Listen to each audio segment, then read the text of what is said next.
All right, let's get started. Well, it is my pleasure to introduce Dr. Cortes Rodriguez. Before thank you again, everyone, for joining us. So I will start by telling you a little bit about Dr. Cortes Rodriguez. She's an assistant professor in the Department of Cell Developmental and Integrative Biology at the University of Alabama at Birmingham.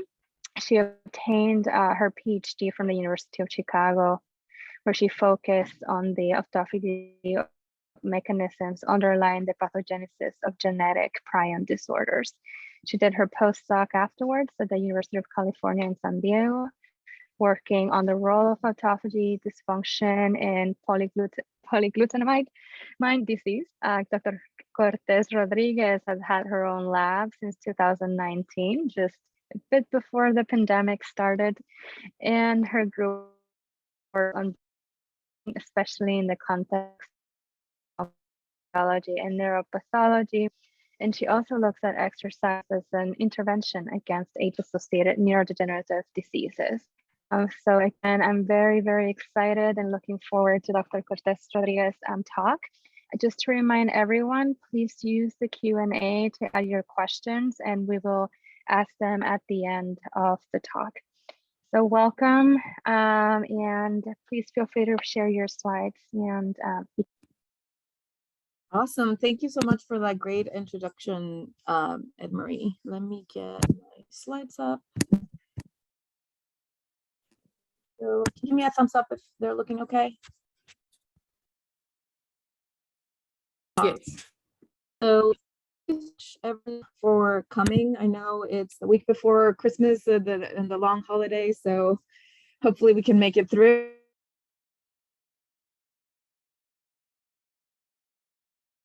A couple of years ago, and I changed the title of my talk a little bit just to make it more general, but we're still going to be talking about exercise, we're still going to be talking about brain aging, and we're still going to be talking about Alzheimer's disease. So to get us started, in my lab, we're really interested in understanding the mechanisms that underlie the neurobiology of aging. Essentially, how do we go from a young brain to an aging brain? And in general, in the field of central nervous system aging, we've come to appreciate that there are three essential hallmarks of the aging brain that appear to be shared mechanisms across species and models, and they include proteostasis, neurogenesis, and inflammation. So as with most other tissues, as tissues age in the aging brain, we have a decline in mechanisms of protein homeostasis or proteostasis shown here, which are associated with the accumulation of these protein inclusions or protein aggregates in the aging brain. There's also a decline in neural stem cell function and number. And this in the brain is associated with the decline in adult hippocampal neurogenesis. And so that leads to less neuron stem cells, and those that remain are not as active as they are in the young brain. And also, as with most aging tissues, there's an increase in inflammation. Specifically in the brain, we know this process as neuroinflammation, which is the chronic activation of both astrocytes and microglia towards pro-inflammatory phenotypes. So altogether, these mechanisms contribute to brain atrophy associated with aging, and that's shown in the bottom of this cartoon. You can see a decrease in the cortical and hippocampal volume and an increase in the size of the ventricles here. And so, interestingly, a lot of these mechanisms are also found to increase the risk for the development of age-associated neurodegenerative diseases. And in particular for this audience, of course, this includes Alzheimer's disease. So in the field of neurocognitive aging, we found that there are some things that we can do to prevent some of these processes and perhaps delay the onset of these mechanisms. And one of the most powerful interventions we know to date is exercise. So during exercise, what we found both by doing animal model studies as well as human clinical trials is that exercise can prevent or delay this decline in proteostasis, as well as reactivate neurogenesis in the aging hippocampus and decrease the amount of inflammation in the aging brain. And mechanistic studies in animals have shown that this appears to be mediated through an increased levels of BDNF expression in the hippocampus. And so how is behavioral exercise, so running on a treadmill or dancing or swimming, how can they actually provide these benefits to the brain? Well, that's something that the field is actively trying to understand. And so we wrote this review earlier this year where we tried to kind of clarify some of these potential mechanisms. And what the field has come to understand is that during behavioral exercise, organs in the periphery, and in particular skeletal muscle and the liver, secrete factors into circulation that through mechanisms that we're still trying to understand, either cross the blood-brain barrier or act at the blood-brain barrier through receptors, and they culminate in this activation of BDNF expression in the hippocampus, and ultimately can drive some of these central nervous system rejuvenation effects, including reactivating angiogenesis, as well as adult neurogenesis, but also preserving synaptic plasticity and improving cognitive ability in the aging brain. And so importantly, what this suggests is that there may be something in your blood, something circulating through your blood that can target these brain rejuvenating mechanisms. And indeed, beautiful studies have demonstrated now that there are exercise-induced secreted factors in the blood. And so you can actually transfer the benefits of exercise into a sedentary individual by doing a plasma transfer from an exercised individual. And so what this provides is a great opportunity for therapeutic development where perhaps we can target some of these factors to provide the same benefits of behavioral exercise to populations that don't necessarily have the possibility of exercising, especially if we're thinking about aging populations, right, which are the most risk for developing these age-associated neurodegenerative conditions. We can perhaps target some of these factors and develop exercise mimicking therapeutics. And so this is the space that my lab has been living in for the past 2 years. So what does exercise do in the periphery? And in particular, we're going to focus today on the skeletal muscle because that's a tissue that we work on. But exercise for many years now has been known to have powerful local effects in skeletal muscle. So in our case, my lab works on mice, and if you put a mouse on a treadmill, what you see is that when you examine the muscle of these mice, you are able to delay a lot of the classical hallmarks of aging. If you are in the field of aging, you may have heard that in addition to proteostasis decline, there's also mitochondrial dysfunction that sets in. We talked a little bit about stem cell decline. There's also dysfunctional metabolic signaling, and exercise appears to delay all of those phenotypes. And there's a lot of research going on to this idea that by reactivating autophagy, and in particular mitophagy in the muscle, exercise can actually prevent the proteostasis decline and preserve metabolic health in skeletal muscle. And so I'm not going to summarize decades of research here. And many of these findings have been validated in human studies as well. There's a lot of exercise trials going on all over the world right now where you can actually take a sample of exercised human muscle, and some of these findings, most of these findings are actually preserved there as well. And so the skeletal muscle adapts to endurance exercise by hypertrophying. So you may see this, when people go work out at the gym, especially if you're doing weightlifting, then your muscle gets bigger. There's also what's called a fiber type switch. Muscle is composed of multiple kinds of muscle fibers. And if it's a sedentary muscle versus an exercise muscle, they switch from one type to the other that is driven by changes in mitochondrial dynamics. As we mentioned, there is increased proteostasis. Both proteasome activity and autophagy activity are elevated in exercised skeletal muscle. As we mentioned, there's changes in mitochondrial biogenesis, and this is probably because the muscle needs ATP because it's constantly being used. There's also increased capillary density and blood flow. You can imagine if there's more mitochondria, they're also asking for more glucose, and there's more waste products that are being generated. And so blood flow is increased to kind of facilitate the removal of these products. increased oxidative capacity. So the mitochondria that are being generated tend to be more oxidative versus glycolytic. And as I mentioned, there's a global reduction of pretty much every hallmark of aging that you look at. And interestingly, I don't know if you guys know this, but the muscle, skeletal muscle is actually an endocrine organ. It communicates with the rest of the body by secreting some of these factors that I mentioned earlier. And so the entire muscle secretome changes as it tells the rest of the body, hey, there's something going on here. We should all get on board because it looks like we're not getting off the treadmill today. And so in my lab, we were really interested to see if by improving proteostasis and skeletal muscle directly, we could actually mimic some of the brain benefits that I mentioned earlier in my introduction. And so to do this, I actually generated, I took advantage of one of my favorite proteins. As Ed Marie mentioned when she introduced me, I've been in the field of autophagy my entire career. And back in 2011, it was really exciting when this transcription factor was discovered as a master regulator of lysosomal function and autophagy. Transcription factor EB, or TFEB for short, is a transcription factor that resides in the cytosol in its inactive form, and upon activation moves into the nucleus to drive the transcription of a variety of both autophagy and lysosomal gene targets.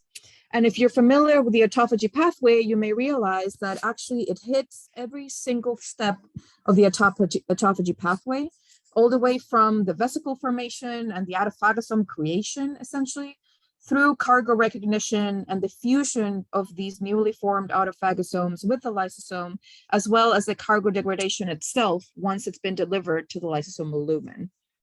And because of this, TFEB is to date the most powerful autophagy activator we have, both in vivo and in vitro. So it's a great tool to study this pathway and see what happens when you can overactivate it.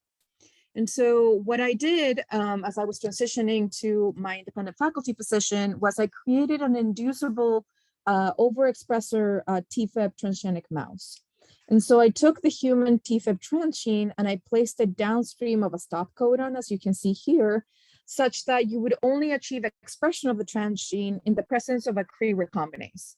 So for those that are not familiar with the LOXP-Cre system, the Cre recombinase is an enzyme that when it sees these two LOXP sites, it will flux them out, allowing this actin promoter to actually drive expression of this downstream gene here. And so I drove the expression of TFEB specifically to skeletal muscle by crossing these floxSTOP-TFEB mice with a human skeletal actin Cre driver, which is only expressed in tissues of myogenic lineage. And it is these double transgenic animals that we'll be telling you guys about for the rest of my talk. And so as you know, the first pass, I had to confirm that I had indeed achieved muscle expression of TFEB, and that's what I'm showing you here. This is a skeletal muscle immunoblot of both TFEB, HSA-Cre, transgenic animals, and their transgenic littermate controls. And I hope you can appreciate significant expression of my exogenous TFEB only in the TFEB HSA-Cre animals. You don't see that in the controls. And then when you quantify the total protein levels compared to their littermates, you have, depending on what age and sex you look at, between 3- and 5-fold expression in skeletal muscle of these TFEB HSA-Cre double transgenic animals. This is specific to muscle. You don't see that importantly in brain for this talk. These are actually the same individuals. This is just a whole brain lysate. You can see no exogenous TFEB has been turned on. We also don't see it in liver, and we've examined pretty much every tissue with highly metabolic tissue in these animals, and we only see this expression in skeletal muscle. So now that we had confirmed that the protein is there, is it actually functional? We confirmed elevations in the transcription of classical TFEB targets shown down here. We have some lysosomal genes, some autophagy genes, and all of them as significantly elevated in the skeletal muscle RNA lysates of double transgenic animals. And then at the protein level, we also detected significant increases in classical TFEB targets, LAMP1 and cathepsin D, LEMP1 is a lysosomal structural protein. Cathepsin D is lysosomal degradation enzyme. And so all of this was consistent with this idea that TFEB is regulating autophagy and lysosomal function. So we also confirmed a mild but significant elevation in LC32, which is a measure of a number of autophagosomes accumulating in the muscle of these mice, suggesting that we had also increased autophagy. And then when we started looking at the muscle of these mice, this is a overly honest confession to you guys. When I started this project, what I thought I was working on was a mouse model of muscle atrophy. So my hypothesis was that skeletal muscle was actually going to essentially hyperactivate autophagy and eat itself. And so these animals were going to get sick and develop muscle atrophy and muscle wasting. And I kept waiting for them to show me that. And I kept waiting and I kept waiting, and these mice would not develop these phenotypes. And so after 16 months of waiting, I got tired of waiting, and I actually started looking at them. And I began to realize that when you looked at the skeletal muscle of 16-month-old mice, these are cross-sectional areas, cross-sectional images of quadriceps muscle. The fibers are coming at you from the screen. And you can see the DAPI staining here outlining each of them. There's a really intense staining for both P62 and ubiquitin. And this is what you would expect to see in aging tissues. The proteostasis decline over the lifespan of the animal begins to manifest in skeletal muscle with the accumulation of this protein inclusions, right? That you can label by P62 and ubiquitin staining shown here, and all of these big P62 positive aggregates. And so when I compared this control muscle to a TFEB expressing muscle, that's where things got interesting. Oh, these are the protein aggregates that we're labeling. I hope you can appreciate the difference in the screen here.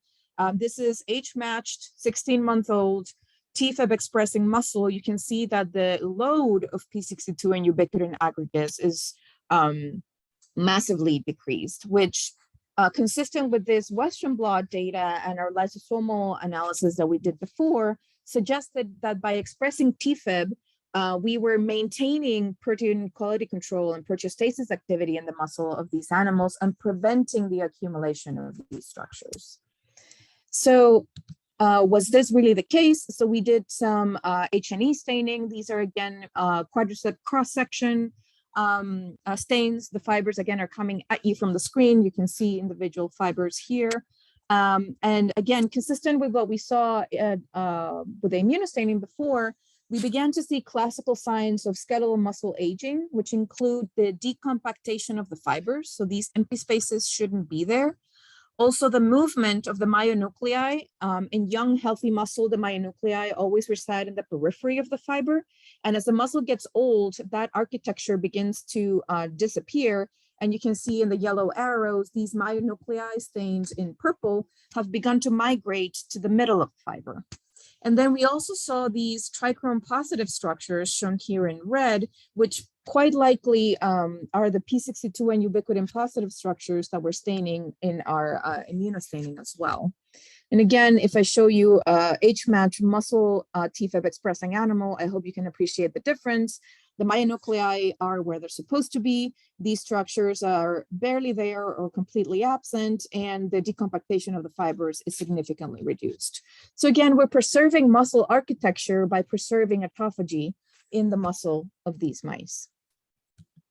What else is going on? We looked at mitochondria as well. We did immunoblotting for mitochondrial proteins. You can see in the flag or TFEB expressing animals here, we have significant elevations of multiple important members of the mitochondrial electron transport chain. And when we did electron microscopy on the muscle of these animals, again, I hope I don't have to tell you the difference here, but we see a massive upregulation of mitochondrial size. Comparing muscle TFEB expressing animal to a control. And so all of this was telling us that we also were having an effect in mitochondrial perhaps function. And so we examined mitochondrial function via Ouroboros, which is essentially a fancy machine where you do a mild permeabilization of, in this case, the soleus, which is one of the muscles in the limbs of our animals. And you examine the levels of the maximum activation of each mitochondrial complex. So this is complex 1 and 2, complex 2, etc., by adding inhibitors and then releasing the inhibition and watching them spike. And in control animals, we detected what is known in the literature that over time, as the animals age from middle age, which is about a year, to aged animals, which is 2 years, we see this age-associated decrease in maximal mitochondrial complex activity. However, when we compare that to the same age animals, but now expressing TFEB in their muscle, you see that this activity is actually preserved. So it's not necessarily that we're achieving overactivation, but rather we're preserving the activity of the mitochondria throughout the lifespan of these animals in their skeletal muscle. And so what this suggested to us is that perhaps, especially as they get older, these animals may have more mitochondrial functional capacity. And so we measured that. Oh, before we get to that, we actually also did some further analysis on glycolysis and glucose. So for those that don't know, skeletal muscle is one of the principal sinks for glucose after we eat. So, after lunch, when we finish the seminar, all of us are going to go get some lunch and the glucose levels in our blood are going to spike. Our pancreas is going to release insulin. Insulin is going to signal to our muscle to essentially grab that circulating glucose and store it in their fibers as glycogen. And that's what we're staining for here in purple. The deeper the purple, the more glycogen you have in the fibers. And I hope you can appreciate that the muscle TFEB expressing fibers are quite a lot deeper purple there. And we believe this is associated with an increase in the levels of the glucose transporter 4, which is the principal glucose transporter in skeletal muscle. It's elevated in the muscle of when you have TFEB overexpression in skeletal muscle. There's also significant elevations of glycolysis enzyme proteins. So if you remember your Krebs cycle, your TCA cycle, some of these may be familiar to you. And so some of these are also elevated. And so this, consistent with our mitochondrial respiration analysis, indicated to us that perhaps the muscle of these mice has higher energy reserves. And so we tested them in forced treadmill running. And so if you've never done those, there's an image of the platform right here. Each of these channels is one animal that's running, and the red platform under them runs just like a treadmill. So they're forced to keep running. Otherwise, they're kind of pushed against the back here. And you do this until they can't run anymore. And so that's what we're measuring. And you can measure both distance that they run. So how long can they run before they get exhausted, and how much work they can do before they get exhausted. And again, consistent with what we saw before, at young ages, we see that our muscle TFEB animals, both males and females, can perform more work as they run, suggesting that they have increased energy reserves. And of course, what happens when they get older, we lost some males during this trial, so we're not sure if we have more numbers here. This is also going to be significant, but in the females, we see that at 18 months of age, which is entering what we call an aging state for mice, they can also run longer than their age-matched littermate controls and also perform more work. And so if we summarize all of this, oh, I'm sorry, I have a repeated slide here. So what else is going on at the organismal level? Because we were really interested to see, is the muscle doing something else here? And so we found that when we monitored the weight of these animals throughout their lifespan, we began to see that they were significantly heavier in the black line here than their age-matched controls. And so my first thought was, okay, it's because the muscle is bigger. But actually, when we compared the muscle weight to total body weight, we couldn't detect any difference in multiple muscle types that we looked at between the muscle TFEB expressing animals and the controls. And this weight difference actually appeared to be driven by an excess of white adipose tissue, which is interesting because we looked and my TFEB transgene is not expressed in the white adipose tissue. But what this suggested is that perhaps the muscle is communicating to the fat and exerting some sort of metabolic function there. They also appear to have a slightly smaller liver. We did not see any differences in brown adipose tissue, and they have a slightly bigger heart. And interestingly, these changes, a slightly higher weight, slightly more of the healthy fat, as we call it here, a slightly smaller liver, and a slight cardiac hypertrophy are classical findings of exercised mice. And these mice are completely sedentary. They just have overexpressed TFEB in their muscle. And so we looked at the muscle cytokines, like these hormones that are coming out, and we actually saw some really interesting things. And I'm just showing you one of the data, the piece of data that we've done on this, but we saw significant decreases in a muscle stress factor called myostatin, which again suggested to us that the muscle, the TFEB muscle is actually healthier, quote unquote. We also saw increases in interleukin 15, some increases in FNDC5, and we've expanded this panel such that there are a lot of things that are coming out of muscle. More good things are coming out and less bad things are coming out, is kind of what the take-home story is here. And so going back to our skeletal muscle adaptations that you see during endurance exercise and what we see and don't see in the muscle TFEB mice, well, we don't see muscle hypertrophy. We see some fiber type switching, and we're currently doing those analyses at multiple ages and multiple sexes to see if there's actually something happening there that is maybe explaining some of the things we're seeing. But we definitely see increased proteostasis. We have increased mitochondrial biogenesis and function. We have increased capillary density and blood flow. I didn't show any of that data, but similar to other potential exercise mimetic studies, if you just open up my mice, you can tell who they are, even if you're blinded to the genotype, because they're redder, their muscle is redder compared to their controls. We also saw increased oxidative capacity in our Ouroboros studies, and we have reduced hallmarks of aging. The skeletal muscle of these mice also has more stem cells. I didn't show that today either.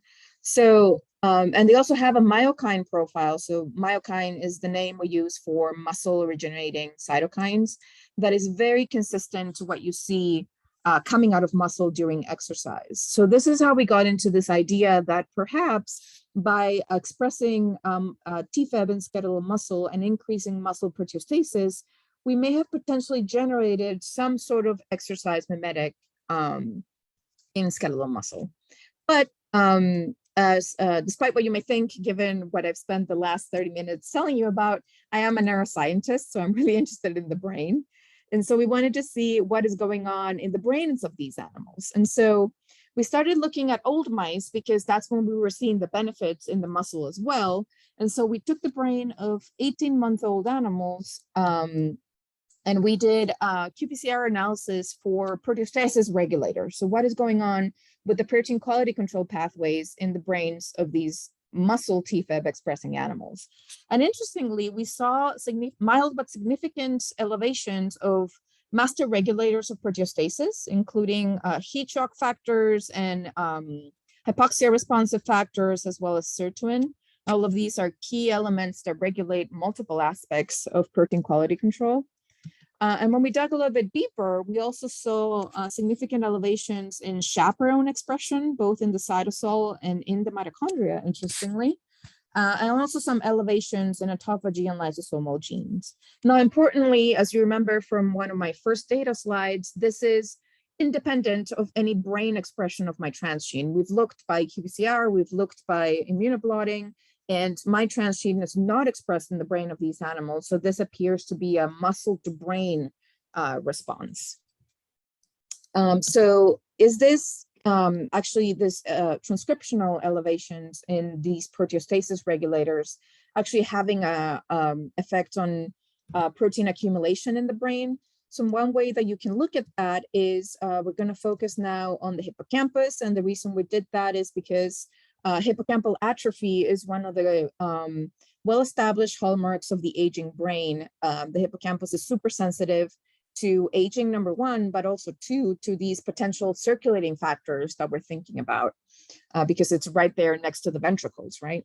So in the aging hippocampus, you can actually detect the accumulation of this age-associated pigment called lipofuscin, which is autofluorescent, so it's really easy to detect. And this is essentially the result of, as the aging lysosomes begin to slowly lose their ability to fully degrade the contents that are delivered to them via autophagy, then essentially trash begins to accumulate in the lysosomal lumen, and that just keeps increasing over time, and you can see that as lipofuscin aggregates. For those that don't study this, if you think about maybe your elderly relatives, or some of us are starting to develop those too, those darker patches of skin is actually lipofuscin accumulating in your melanocytes. So that's something cool. So all of our tissues do this, including the brain. And so you can see here in the dentite gyrus of the hippocampus, shown here in the hedge staining, there's a significant load of lipofuscin. However, I hope you can appreciate when I compare that to an age-matched muscle TFEB expressing animal, the amount of lipofuscin that accumulates in the dentite gyrus is actually significantly decreased. And so that suggested that, consistent with our qPCR studies, indeed, this was having a functional effect by preventing the accumulation of this lipofuscin in the central nervous system of these animals. But is this having any functional effect on behavior and cognitive function? Oh, before that, we actually did another analysis. So as I mentioned earlier, activation of BDNF is one of the things that you see in exercised animals. And so we compared the levels of BDNF expression in the hippocampus of 2-year-old control and muscle TFEB expressing animals. These are sedentary, they're not exercised, and yet they have a significant upregulation of hippocampal BDNF. And we also looked at levels of neural stem cells in the hippocampus of these animals. This is again, the hippocampus shown here, and you can stain dividing cells by injecting IP with EDU. You can also stain for them with a marker called double cortin. And so we quantified the number of EDU positive and double cortin positive cells in the hippocampus of these 2-year-old animals. And we also see a significant increase in the muscle TFEB expressing animals. And so this is all consistent as if these animals think that they're running, right? Because their muscle has increased TFEB expression. And so we did some cognitive functional testing. The first test we did is the Barnes maze, which is a spatial memory test. So for those that are not familiar with it, this is an open platform with multiple closed escape holes and only one open escape hole. And essentially during the training phase, you're allowing the animal to roam free and identify the spot so that over time it should go to that spot directly. Mice don't like exposed areas. They're afraid of predators, essentially, and so they prefer to go hide in these dark little enclosed spaces. And so you can measure the amount of time it takes them to find that hole, as well as how long they spend looking for it.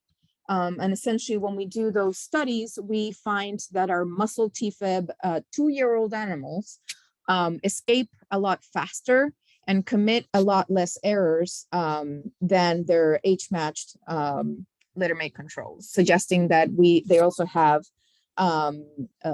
improved neurocognitive function at this late age. So these animals, this is when wild-type animals begin to, just like us, start to show age-associated cognitive decline. We did a second cognitive function test. It's the novel object recognition. And again, for those that are not familiar with it, during the training setup, you present the animal with 2 objects and you allow them to investigate them freely. And during the testing setup, you give them an object they already know, a familiar object, and you give them a novel object, hence the name of the test. And what you're asking essentially the mouse to do here is to remember that it has already explored this. So it should develop a preference for the new object because it's never seen it before.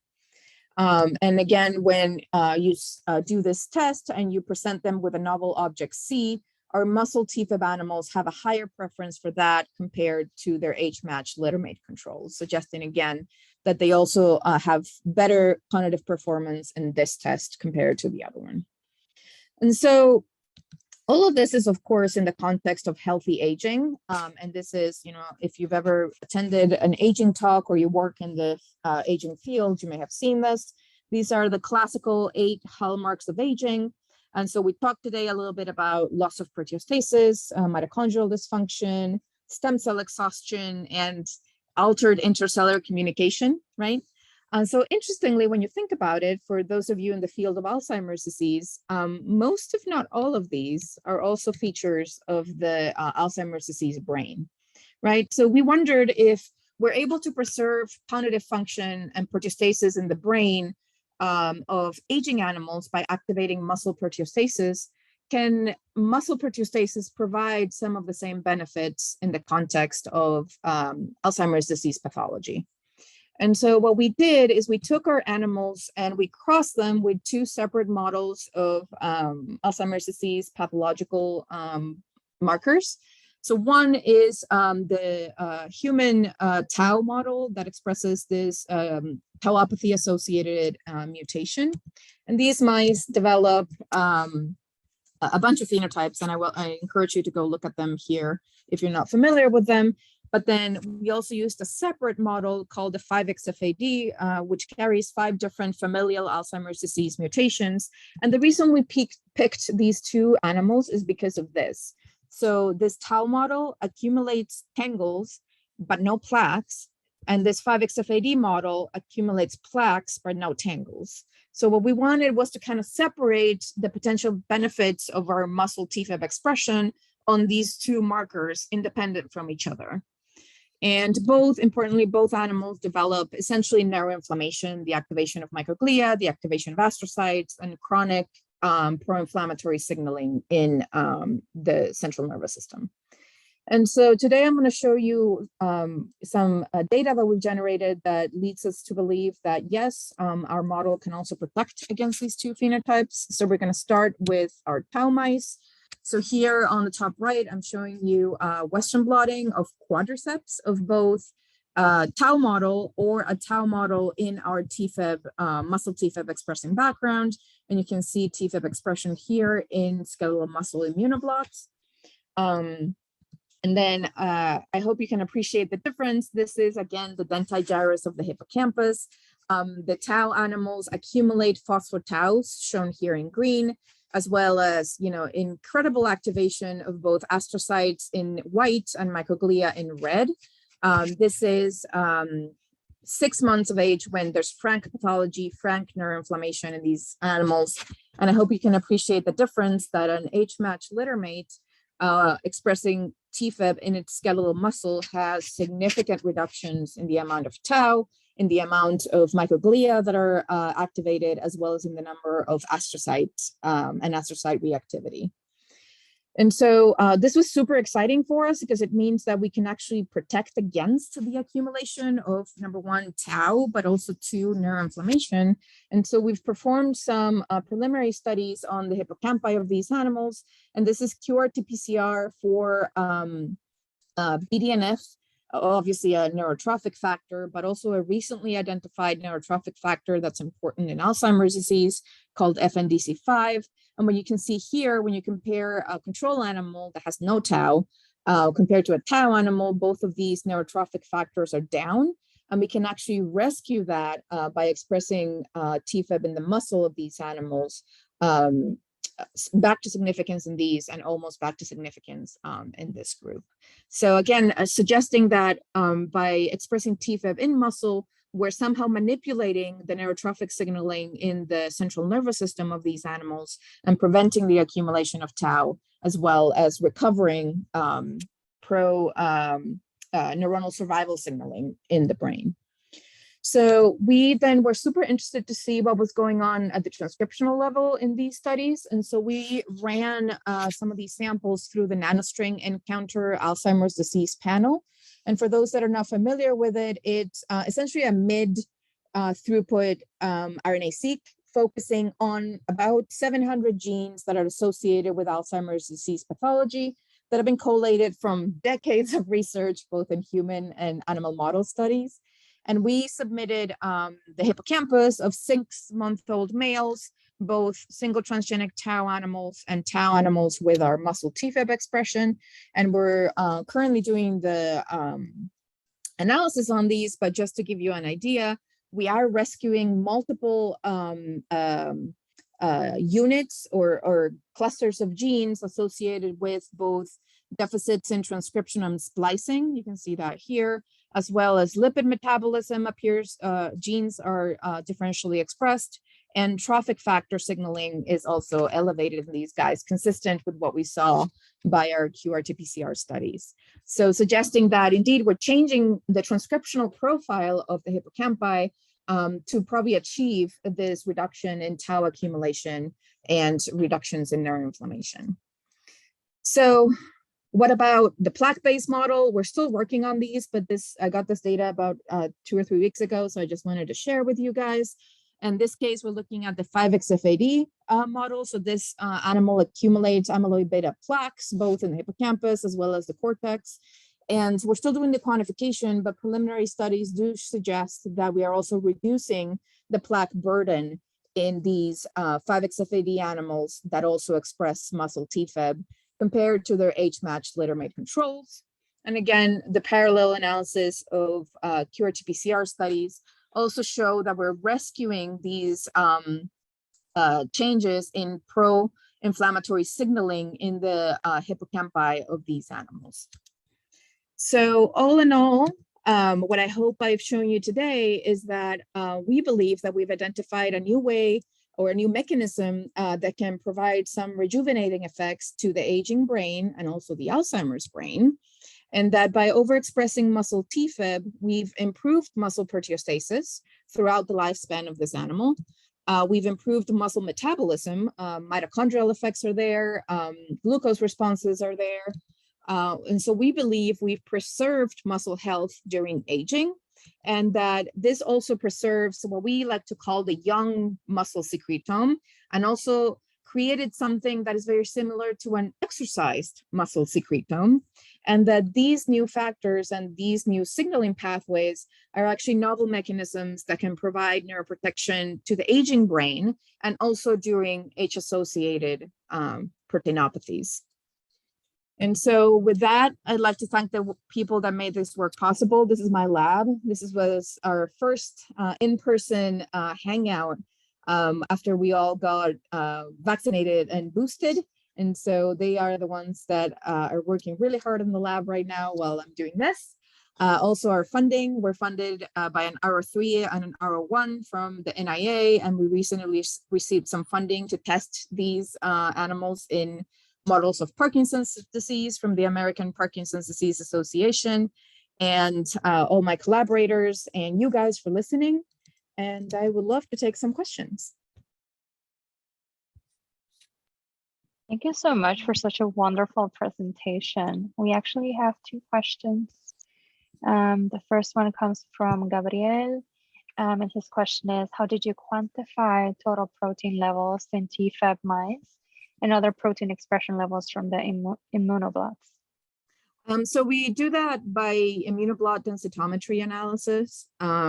That's a pretty standard way to quantify proteins. We also always run it in parallel with qPCR studies, but especially in the field of autophagy, there's sometimes a disconnect between transcriptional activation of the pathway and then protein levels, right? Because you want to make sure that autophagy is not running haywire. So we compare both. Thank you. And then the other question is about sex differences. They mentioned it looks like some of your findings are more pronounced in the female mice. Have you looked at sex differences? Yes, so we're getting super excited about that right now because it's true. We see a lot of the effects that we see are more pronounced in female mice, and this is true for both our healthy aging studies and our Alzheimer's models, or tau models and plaque models. And so we haven't figured out exactly why that is. I would have actually predicted the opposite. So males, since the size of your muscle as well as the activity of your muscle is heavily regulated by androgens, essentially testosterone, males tend to have more muscle mass. And so my prediction would have been that male animals would have been more protected because they would produce more of these factors, but we keep finding the opposite. And so that's kind of something I'm super interested in exploring in the next few years is we don't know why these differences are there, but we think they're real. And also in the field of exercise medicine, we don't know how females or women respond to exercise interventions, because 99% of the trials out there have been done in men. And so that's a critical need in the field to understand, do both muscle types respond the same? And then how does that change with age, right? Women go through menopause, and that creates immense metabolic changes that muscle is heavily involved in. And so I think that's where the field is going to go in the next few years on the exercise side. And if we can kind of track that in our aging and Alzheimer's disease studies and also contribute some information from that perspective, I would love to do that. But yes, good catch on that, by the way. So if anyone else has any questions, again, please feel free to add them to the Q&A or chat, so that Dr. Cortes can answer those. I'm curious about Parkinson's disease. I know this is an Alzheimer's disease seminar, but I'm curious about what you're thinking of doing with Parkinson's disease and how what you've done with Alzheimer's may be translated to another neurodegenerative disorder. Yeah, so a lot of these diseases are characterized by the accumulation of these aggregate prone proteins, right? In Alzheimer's, it's tau or amyloid beta. In Parkinson's, it's usually alpha-synuclein. And the mechanisms in both models, you see declines in protein quality control as these proteins begin to accumulate. And so, and furthermore, the field of Parkinson's disease is already testing exercise interventions in Parkinson's patients. And we see benefits that just will blow your mind. And we don't know if this is because of neuroprotection of the mechanisms that I'm talking about today, or if this is because there's motor coordination benefits that, as you guys may know, Parkinson's disease has a huge motor component. And so that's one of the things we're going to test. We're going to inject our TFEB expressing animals with alpha-synuclein preformed fibrils, which is a well-characterized model in the field where you inject this in the brain of animals and they accumulate alpha-synuclein fibrils, and the striatum is affected as well as the substantia nigra. And so we're going to see if our muscle TFEB animals are protected against that, because that would suggest it's, again, neuroprotective and not motor driven, because these animals are not exercising. And so that's kind of where we're going with that question. Very excited. I'm looking forward to those results. We have two more questions. One is from Beng Zhu. She says, very interesting talk and exciting work. Have you checked at the protein level about tau or A beta aggregates from respective brain homogenates of tau or ABPAD mouse models in comparison with normal controls? Absolutely. So to check for the expression level of these proteins, as you guys know, we kind of have to do both in animals. We have to do the stain, and then we have to do the kind of lysate study. So we have those samples in the freezer now. We're going to run them in early next year, and we're going to look for soluble levels and insoluble levels of these proteins. We also collect a lot of blood in these animals. And so we're going to look at some of these exercise factors in there, but absolutely, we plan to do that very soon. Wonderful. And then Rudy Tansey asks, is the expression of any A beta degradation enzymes like Neuroprotectants or IDE affected in these models? Yeah, so we've looked at that in the periphery. So we've looked at that in the blood and the muscle, and we don't see any changes. But we need to go look at the brain, because that was my initial hypothesis, this idea that the periphery can act as a sink for the amyloid beta that essentially is coming out of the brain and is in circulation. But it doesn't appear to be driven by that. But now we have to go look at these enzymes in the brain as well, because that could be another mechanism through which some of these factors are doing their effects.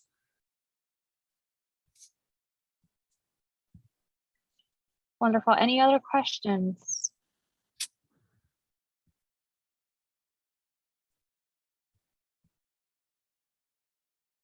Don't be shy. If anybody has any follow-up questions too, feel free to email me. I'm always happy to chat about science and stuff.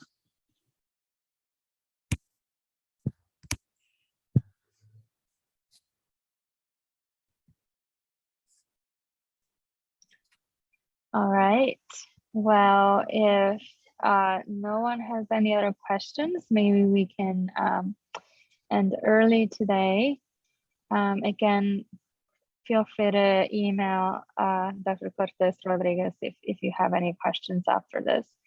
But thank you again, everyone, for coming today. Thank you so much, Constanza, for your presentation. I truly enjoyed it.